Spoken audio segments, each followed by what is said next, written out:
En aquel tiempo, los escribas que habían bajado de Jerusalén decían: «Tiene dentro a Belcebú y expulsa a los demonios con el poder del jefe de los demonios». Él los invitó a acercarse y les puso estas parábolas. ¿Cómo va a echar Satanás a Satanás? Un reino en guerra civil no puede subsistir. Una familia dividida no puede subsistir. Si Satanás se rebela contra sí mismo para hacerse la guerra, no puede subsistir, está perdido. Nadie puede meterse en casa de un hombre forzudo para arramblar con su ajuar si primero no lo ata. Entonces podrá arramblar con la casa. Creedme, todo se les podrá perdonar a los hombres, los pecados y cualquier blasfemia que digan, pero el que blasfeme contra el Espíritu Santo no tendrá perdón jamás, cargará con su pecado para siempre. Se refería a los que decían que tenía dentro un espíritu inmundo. Palabra del Señor. La unidad es fundamental para poder evitar lo que divide y, por lo tanto, aquello que hace imposible la vida común. Y si esto es habitual en las familias, entre los matrimonios, con los esposos, lo mismo ocurre con la Iglesia. Unidad no significa uniformidad. Los esposos tienen caracteres distintos, en algunos momentos tienen opiniones diversas, pero tienen que buscar el bien común. Y para buscar el bien común hace falta ceder. Para buscar el bien común hay que escuchar lo que la otra persona te tiene que decir y desde la humildad y ese deseo de no romper la unidad, buscar lo que favorece la vida común. Lo mismo ocurre dentro de la Iglesia. En la Iglesia la unidad se articula en torno a tres principios o tres ejes. El primer eje es que tiene que haber unidad de fe. Creemos en el mismo Dios, en la misma verdad revelada, en el mismo credo. Y si no creemos en el mismo Dios o en aspectos del mismo Dios, si no asumimos el credo tal cual nos fue revelado y enseñado, no podemos vivir unidos.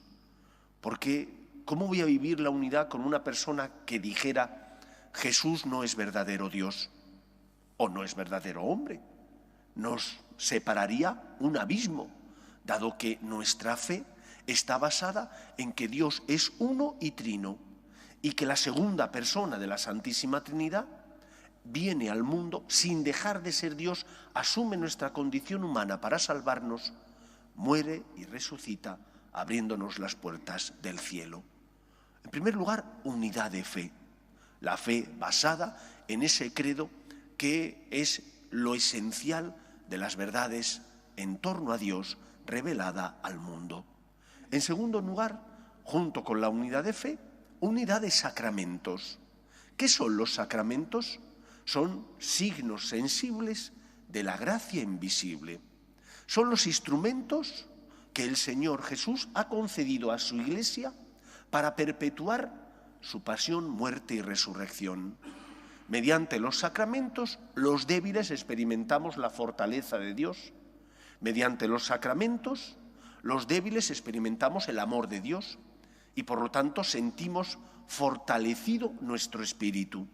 No son nuestras fuerzas, es el Señor, mediante esos signos sensibles de su gracia, el que logra y obra en nosotros la obra de la santidad, de la salvación.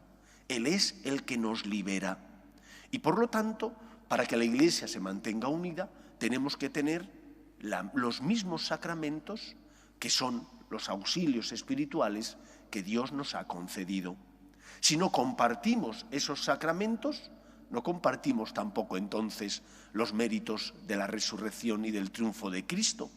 Son esos sacramentos los que nos salvan, o es Dios por medio de esos sacramentos por medio de los cuales nos salva. Unidad de fe, unidad de sacramentos. Y en tercer lugar, unidad de disciplina. ¿Qué es la disciplina? Aquellas normas que se desprenden de esa misión que Cristo encomendó al Papa y a los obispos, a Pedro y a sus compañeros, de apacentar al pueblo de Dios, y que necesariamente están encaminadas a iluminar nuestra conciencia, a ayudarnos a vivir coherentemente nuestra fe, y que tienen que ser iguales independientemente del lugar en el que te encuentres, sea Europa, sea América, sea África, Oceanía, estés donde estés, son las mismas disciplinas, las mismas normas que se desprenden de la verdad natural y de la verdad revelada, y que tenemos que vivir todos los cristianos. Normas como, por ejemplo, el saber que el matrimonio es indisoluble. Normas como, por ejemplo, el saber que para poder recibir al Señor tengo que estar en gracia de Dios, no puedo estar en pecado mortal. Normas que son de cumplimiento obligatorio para todos los cristianos católicos. Por lo tanto, pidamos al Señor que la Iglesia se mantenga unida, porque el Papa y los obispos no son los dueños del depósito de la fe, son los custodios. Con cuánta insistencia el Papa Benedicto XVI nos lo recordaba, que ellos son como los restauradores que hay en el Prado o en cualquier otro museo importante. ¿Cuál es la obra del restaurador? No rehacer la obra, sino sacar a la plenitud de la luz esa obra que, con el paso de los tiempos, ha ido adheriéndose al lienzo suciedad, o se ha ido pegando al mármol suciedad, y el restaurador lo que tiene que hacer es conservar bien esa obra para que reluzca como cuando el autor la creó. Conservemos la unidad de fe, unidad de sacramentos y unidad de disciplina, porque sólo de esa manera podremos vivir unidos. Y estando unidos, la Iglesia será luz en medio del mundo. Pero como dijo Cristo, un reino en guerra civil va a la ruina. Si no estamos unidos en torno a estos tres ejes, la Iglesia irá a la ruina, dejará de ser sal de la tierra y luz del mundo. Dios es el Señor, es el buen pastor, y nosotros somos sus ovejas.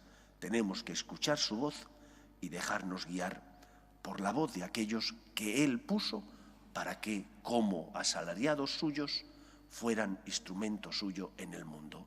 Pidamos al Señor que la Iglesia se mantenga unida, siendo fiel a la verdad natural y a la verdad revelada. Que el Señor nos ayude. Nos ponemos en pie.